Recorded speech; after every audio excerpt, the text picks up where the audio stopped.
All right, so today was day one of donor part preparation. And so there's the section after you go through donor car, disassembly, and then you move into the next section of the manual before you even touch the chassis and the body and start building is a donor car part preparation. So, and some of it's kind of going through and cleaning stuff and looking to see what you might need later on, like what I've done with the engine. So first thing I did was I wanted to get the engine and transmission separated so I could look at the clutch, see how that was, and then also I gotta start cleaning the engine and transmission to put them into the car. So I have I bought a stand. I had an engine stand, but it's being used for another engine right now. So I bought another one, and they were all out of the lighter one. So I got this pretty heavy duty one, but it's holding the engine nicely. And I've just started kind of looking it over and seeing kind of what's bad. I've also loosened up, as part of the preparation for the engine, you actually have to turn these headers and reverse them. So they're on the same side, but the outlet is towards the front. So I started to kind of, break the nuts on the headers and, start to kind of work those. Took the power steering pump off to try to kind of, because I'm not going to run AC on this car. So there's a different bracket you have to get. I think they say you have to get a non-AC car bracket. I don't think it's for the power steering. I think it's for something else. But I have to get that. I also, let's see. So one of the first things they have you do is they actually have you prepare the front lower control arms for the coilovers, because the front gets a coilover, Coney coilover as a base, pretty much an upgrade. So what they have you do is take the rear, this is the rear shock mount that usually bolts on here on the rear end. And they make you take it off, and they make you drill, they say a 1/2 inch hole, but I found one drill size in my drill index smaller than a 1/2 inch. And so I wanted to make the hole as small as possible, so it fit the best. And everything is probably metric on the Mustang, so this is all metric sizes and stuff. So it's probably more of a metric size than anything. So I drilled a hole little by little till it got big enough, and then I clearanced, which after looking, I think maybe, well, I don't know, maybe the upgraded coilovers are a little bit bigger, but it didn't really have a problem clearing that.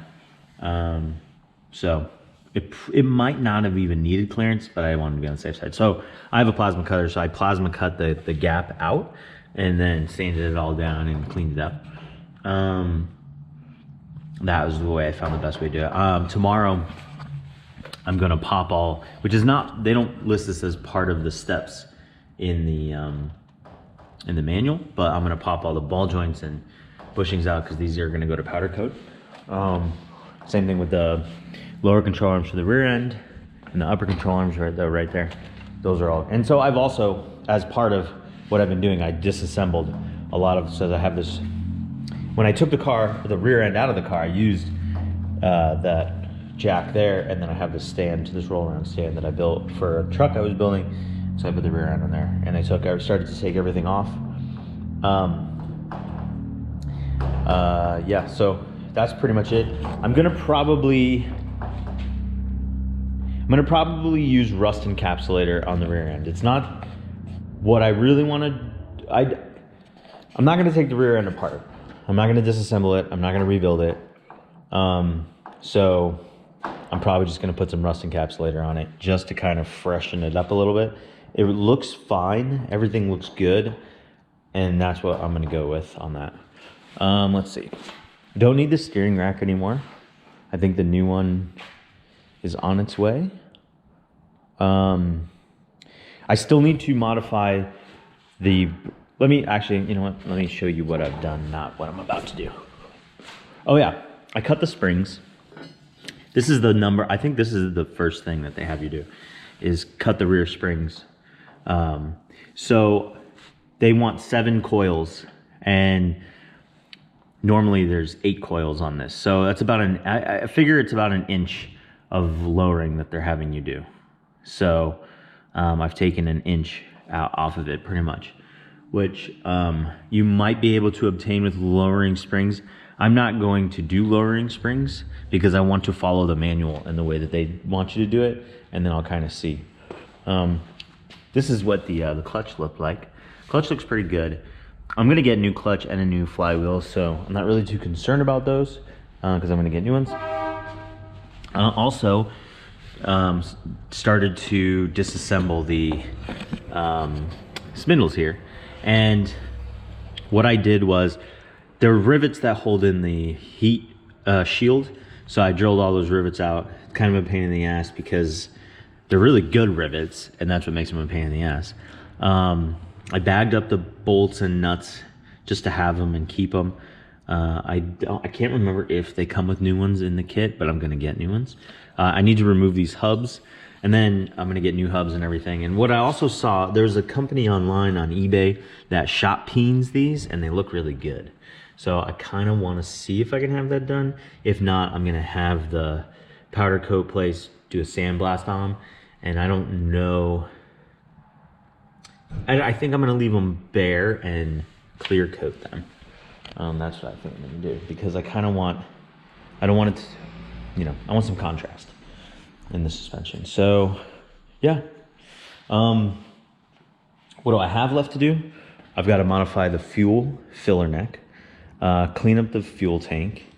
I've got to modify the pedal box. They have you modify the brake cable, or the brake pedal, and then the accelerator pedal has to be modified. And then the air filter. I actually had to go, I didn't even have a hacksaw. I have like a small hacksaw. I didn't even have like an actual hacksaw, so, which is, I got a plasma cutter, but I don't have a hacksaw. So I went and bought a couple hacksaws. Yeah, I mean, that's it for day 1 of donor car preparation. I'll see, I'm gonna try to get, my goal is to get everything to the powder coater by like tomorrow or the next day. So by the end of the week. Right now it's Tuesday, so I think that's possible. Yeah, so thanks for watching. So day 2, donor car part preparation. It was all about stripping down the components to get them powder coated. That's pretty much what the goal of today was. And I'll show you a couple things that I noticed when I was tearing these ones down. If you are using the lower control arm from the Mustang to put with the Cobra, so I use this shop press, 12 ton, and then I also use this MAP gas. And if you know anything about propane, MAP gas, it's kind of like using acetone or acetylene, except that you're not adding any oxygen. So, you know, a gas will burn at whatever temperature it burns out without having the oxygen added to it. So you can heat up with MAP gas. You can heat up the bushing to make it slide out. And if you look at it, it actually slides out really nice. Once you heat it up to the point of which a little bit of smoke starts to come out. So what I do is I heat it up, and then I put pressure on it with the press. And then once I see the smoke, then I know that I've detached the bushing from the wall. And I don't know if you can see that in there, but that means it's pretty much starting to melt, and then it slides right out. Now, this is something I learned, was that there's 2 types of bushings that come in the 96. I can't remember what years. It was like 90, Cobras and some GTs got what they call hydro bushings. And the hydro bushing makes it so that that ring, that metal ring is on it, is actually part of the bushing and not part of the control arms. So when you're pushing it out, don't be too concerned. If that ring starts to come out, it's supposed to come out with the bushing. So you want that. And that also means you have hydro bushings. So when you buy bushings for the control arms, you have to make sure that you buy hydro bushings, not non-hydro bushings. If you go on late model restoration supply, they have Prothane, both types. So easy to order. Another thing that makes the shot press, or something I've added to my shot press, which has come in handy, is I actually bought a ball joint separator, and the clamp part pretty much broke. So these little pieces that come in the kit are really nice for pushing out some of this stuff. Yeah, so the ball joints took a little bit. There's like a little snap ring that you can see in here that's around, kind of holding it in. Mine were really rusty, so I had to put a lot of pressure on them and heat them, and they finally popped out. Something that I decided to change is, you can see here how the casing of, actually not even the casing, it's the control arm has bent. So I was trying to push this bushing out, and the control arm actually bent. So kind of doubting using these control arms, and I went on Jegs, and there's 2 lure control arms that you can buy. Now, I found them also on Summit, but Summit's reviews are horrible for those control arm set. Jegs reviews were really good, so I'm gonna go with the Jeg ones. They're like 150 bucks. And then I'm gonna get rid of these things, and they come with the bushings, and they come with hardware, and they come powder coated, so I'm not gonna have to worry about those lowers and uppers, and it'll be, I think, stronger. So I also took and I tore down the spindle. So there's a hub on there. When it's on the car, the hub looks like that. You can see here. And the dust cover, it's kind of tricky to get off. But if you have a seal remover, it should come off. That's the dust cap. Once you pull the dust cap off, there's this interesting looking nut. Everybody online said it was 36 millimeters. It's actually 35 millimeter. I didn't even use air to take it off. I just used this really long breaker bar that I have. Here you can see that's like a regular breaker bar. That's how long that breaker bar is. Just added the torque to it, and it came right off. So what else did I do? Kind of tore down the sway bars. I also yeah, that's it for those. Cleaned up those rear springs a little bit. They're, yeah, we're going to the rear. That's it. So now everything's going to go to powder coating. They say about a week and a half, 2 weeks turnaround time. So we'll see. So that shouldn't put me behind, I don't think, if I go and turn them in soon. So that's exactly what I'm going to do. Also started pricing out. So build planning wise, also started to go on these websites and start to put in carts all the parts I'm going to need to build everything back up again. So I know when I take the stuff to powder coat, that's when I like to order the bushings, the ball joints, all that stuff that I'm going to need. That way I'm not waiting for it when those parts come back. So yeah, there's that. That's day 2 of donor car preparation. There is a section in the manual that talks about this stuff.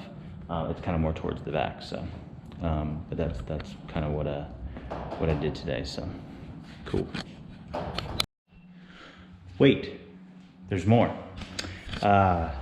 Took my stuff to powder coating, and by the time I got done, there was more time left in the day. So I decided to come back and finish up all of the things under donor car part preparation. So what have I done?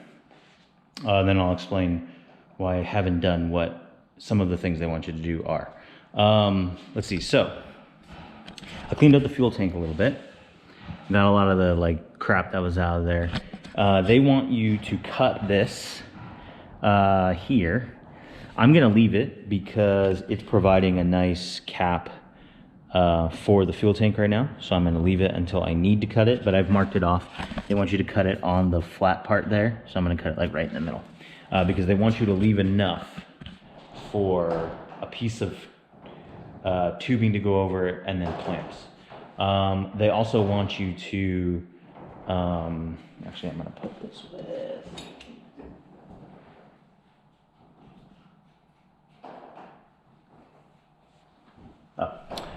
so they want you to modify the accelerator pedal and the pedal box. And I started to do it, and then I stopped. And why I stopped is they want you to lower the pedal mounting point 1.5 inches lower, which I have done already. But then I decided to, so I've taken apart the pedal box, all the little sensors and clips and stuff like that. And a couple of reasons why I stopped. One, I kind of want to paint it, and I don't want to paint it right now. Two, I want to be able to heel and toe shift. And in order to do that, the pedals must be in the right position. So I know they want you to lower it 1.5 inches, but I'm gonna wait and I'm going to see where I like it, and then that's where I'm gonna put it. So I'm gonna leave it kind of modified for now and make it so that I can adjust it later. Like I said, I wanna be able to heel and toe downshift. To me, as a driver, that's important. So I'm gonna make sure that the pedals are in the position, the brake and the accelerator are in the right position so that you can do that. However, that happens. I don't know, we'll figure it out. That might even be that I have to get a different pedal box. And that might be something that I have to do.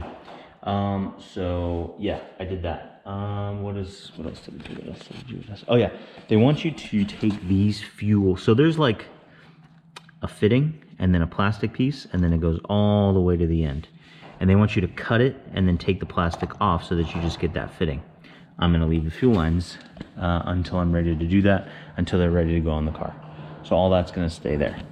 The other thing, what else did I do? Oh, so they want you to modify the filter housing. And so this piece is in this open area here, this little rubber piece. You can just pop that out, it's pretty easy. Oh, and this is for 90, I think 94 and up. I can't remember. The only one that it doesn't apply to is, I believe, the Cobra, because the Cobra has different intake tube. So what they have you do is cut this part off, and then they leave that. So what you want is the flange, and that's what they're trying to get, the flange, so that this can mount up with this clamp to the mass airflow sensor. So what I did was I took it off the mass airflow sensor with the 4 nuts on the back. I marked it, so I put everything together, and then I marked with a marker all the way around, and then I just used a basic hacksaw like this to cut it off. And if you take your time and you get it going, and you go all the way through the plastic until it's, you know, all the way through, then you can just kind of follow that around, and it actually doesn't take that long, but you just got to take your time and just eat away at it a little bit at a time. And then eventually when you're done, that's what it'll look like without this piece here.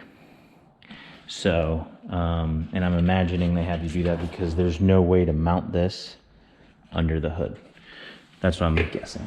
So, and then that is pretty much, if you go to the end, I also got to do, I'm going to wait too on the, so they want you to do the drive shaft. They claim the drive shaft is not for the do-it-yourself. We'll have a drive shaft shop do it, which I'm gonna do. They say it shouldn't cost more than $100.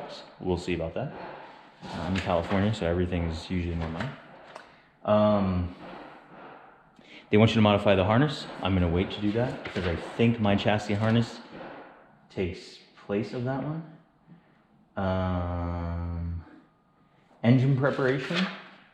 My engine preparation, I've loosened up the nuts on the header there, and I will flip those around when I get my exhaust gaskets. I might need to order an alternate drive pulley pump, but we'll see. Oil, power steering cooler, this part here, they want you to cut that piece off the power steering. I'm gonna wait also to do that. Steering rack, I'm getting a new steering rack from Factory 5. Oh yeah, they want you to drill, after you cut it, they want you to drill a hole. I'm also gonna wait to do that until I put this stuff on. And then here's this filter housing modification. And then it's cleaning and detailing, which, like I said, I cleaned fuel tank. I still gotta do some more engine cleaning. I've got to, my rear end sitting over there. Like I said, I'm gonna rust encapsulate that. I took all the parts to powder coat, and I'm already getting ready for the bushings and ball joints and stuff like that. And then if you look here, disassembly of the kit. So this is like starting, now you can take the body off the chassis. So I'm trying to leave that for the start of next week, so that I can knock that out. What I'm gonna do, and I will put this as part of I will do a video on this as well, but I'm just kind of previewing it.